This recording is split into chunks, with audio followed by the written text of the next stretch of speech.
deliver the lines. I based the performance quite a lot on Russell T Davies, the speed of his mind. He's slightly manic. He's got a terrible sense of humour. The only thing that was important to me was that he had my accent, because prior to me using my accent, even though some of the actors, Tom Baker, Colin Baker, a number of the actors were from working class backgrounds, they spoke with what we call RP, Standard English, Queen's English. And that sent a bad message to me as a kid, because I was from a blue collar background. And it was always the voice of the establishment that was smart and romantic and clever. And I thought, well, that's a lie. You know?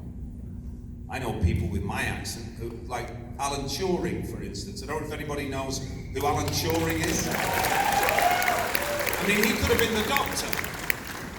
He was this Mancunian scientist who broke the Enigma code. And, you know, I don't think we'd have won the Second World War without Alan Turing, what he did. So, and he spoke like me. So that was the only thing I did really, you know, that was radical. And I do think that paved the way a tiny bit for Doctor Who becoming a woman and now becoming a person of colour. And that had to happen.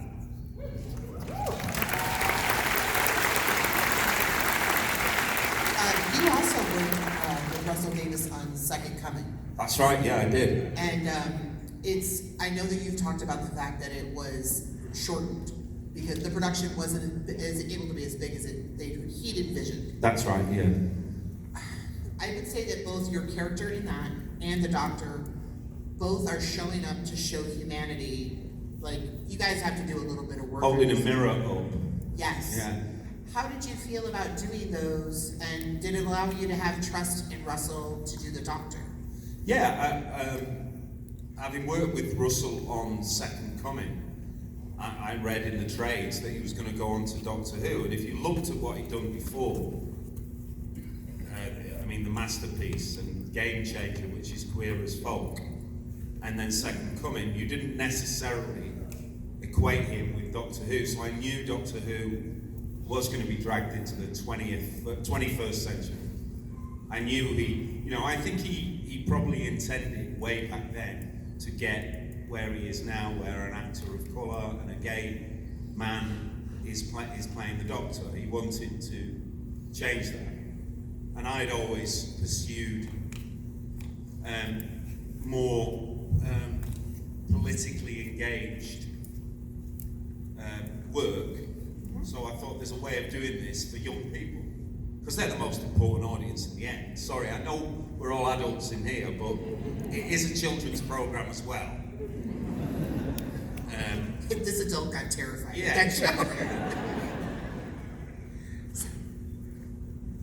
Hi, first I just want to say that you were the first Doctor I saw on screen, and you just built this whole new world for me, and I want to say thank you for that.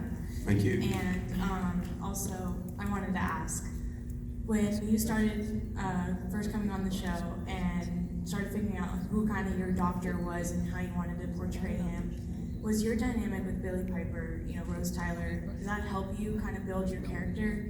Or like, did you bounce off each other? Like, how was that like? Yeah, we did have a chemistry, there's no doubt about it. I think we're both at particular stages in our lives and careers where we got each other. Billie was very, very inexperienced as an actor. She'd been a pop star, she's a better actor than I could ever be now. But then, she was moving away from being a pop star into acting, and she was terrified. So I was naturally protective, and I had her back. And I think also, again, getting back to Russell T Davies, I was never going to step into a show where the assistant, I was never going to do it because of my politics, where the assistant was scantily clad and servile.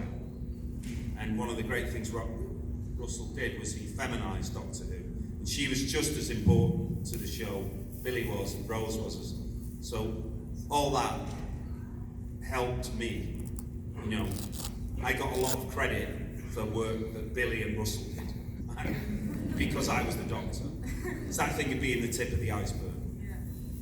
But in terms of playing the character, you learn as you go, and what I understood as I went is that the Doctor absolutely loves humanity with both his hearts.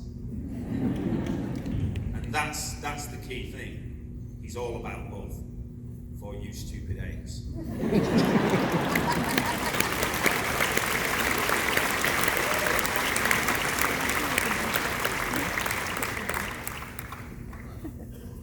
So this question comes from my friends who are also obsessed with Doctor Who. If the Ninth Doctor was like a food that you could take a bite of, what do you think he'd taste like? An Eccles cake, clearly. Can you describe that, because we're not, You don't know what an Eccles cake is? we don't have that here. We try, but we don't have that here. So Eccles is a town in Manchester, in Salford, and this thing was invented there.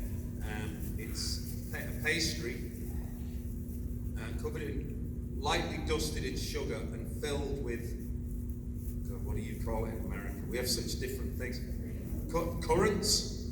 Oh, they're kind of like raisins, but we call them currants. See what I mean?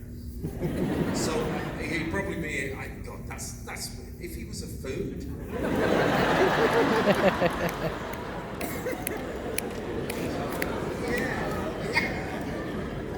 Yeah, something that'd kick your ass, basically.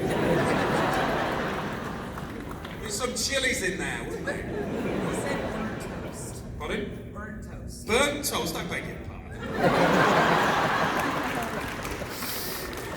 That's awesome. A very hot curry. Which is why he keeps saying rum.